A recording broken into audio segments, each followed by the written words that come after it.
Bismillahirrahmanirrahim. Assalamualaikum warahmatullahi wabarakatuh.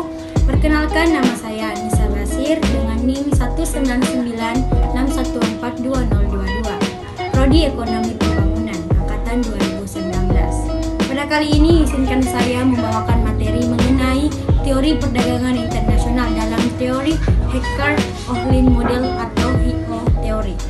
Poin pertama yaitu pengertian. Dalam teori ini dikembangkan oleh ahli ekonomi Swedia atau Eli Heckes dan muridnya Bertil Ohlin teori. Adapun kelimpahan faktor ini terdiri dari dua teorema. Yang pertama yaitu teorema Hecker-Ohlin dan kedua teorema kesamaan harga faktor. Teori klasik menunjukkan bahwa dasar utama negara-negara melakukan perdagangan adalah karena adanya keuntungan komparatif.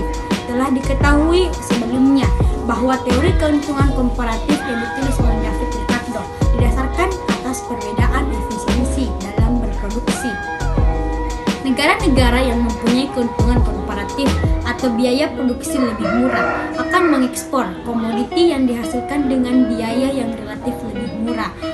Heckers dan Bertil Ohlin juga mempercayai bahwa negara-negara akan memperoleh keuntungan dalam perdagangan, akan tetapi mencoba menjelaskan keuntungan perdagangan yang diperoleh dan pola perdagangan dengan cara yang lain.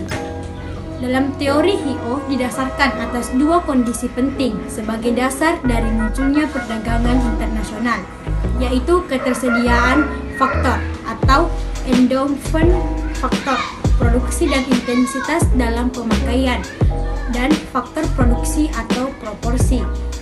Oleh karena itu, teori HIO sering juga disebut teori proporsi atau ketersediaan faktor produksi.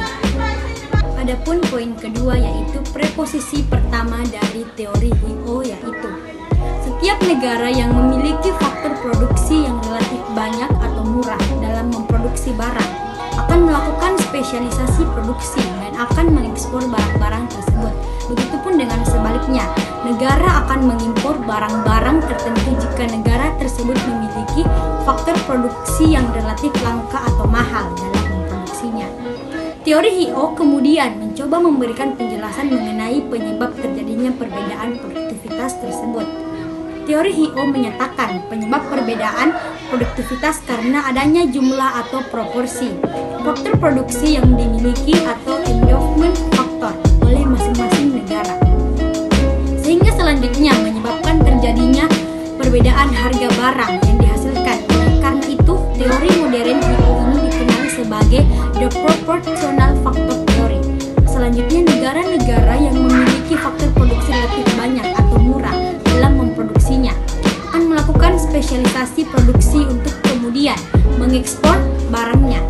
Sebaliknya, masing-masing negara akan mengimpor barang tertentu jika negara tersebut memiliki faktor produksi yang relatif langka atau mahal dalam memproduksinya.